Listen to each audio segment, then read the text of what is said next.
Welcome back. 5:15 is your time on this Wednesday morning. We're going to have plenty of heat and humidity on the docket once again today. 96 in Chattanooga, 89 in Blue Ridge, 93 in Dayton. So really about a copy and paste kind of forecast from what we had yesterday.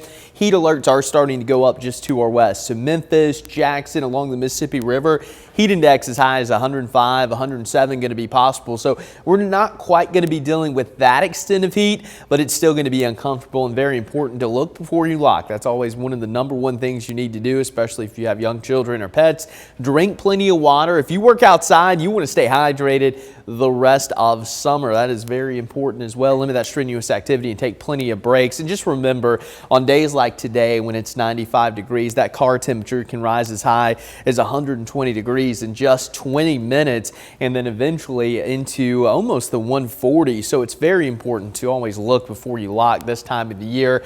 That is absolutely crucial. Here's a look coming down the ridge cut. We got more and more people out there. No rain, no fog once again, so your morning commute, at least weather-wise, looks great. Not tracking any kind of active weather here across the immediate southeast. We do have that system down in the Gulf. I'll talk about that in just a second. But locally, we are looking at a little bit of cloud cover here and there today. Can't rule out a few spotty showers and storms, likely to favor places like Monteagle up through Altamont. So really the higher elevations will have the better chance of rain. Some of those could sneak into the valley, but there's a better chance than not in places like Chattanooga, Cleveland, and Dalton are going to stay dry today. Anything that does pop up this afternoon fades away during the evening, and then tomorrow trending even drier here across the Tennessee Valley. So rain amounts not going to be overly impressive over the next 48 hours. If we do see any, it'll favor, Polk, Cherokee, Fayette, and Gilmer counties, those off to the east. Now switching gears to the Gulf, because we have been tracking this area of interest. A lot of lightning off the coast, so it's starting to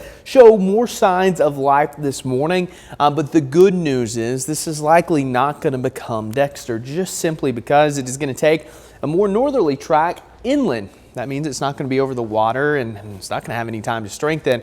Just likely to be a pretty big rainmaker for the Gulf, but they're still putting in about a 40% chance of development. So nonetheless, if you're traveling down to the beach over the next couple of days, just know there's going to be a lot of wet weather coming your way. Anywhere from 2 to 4 inches of rain going to be possible.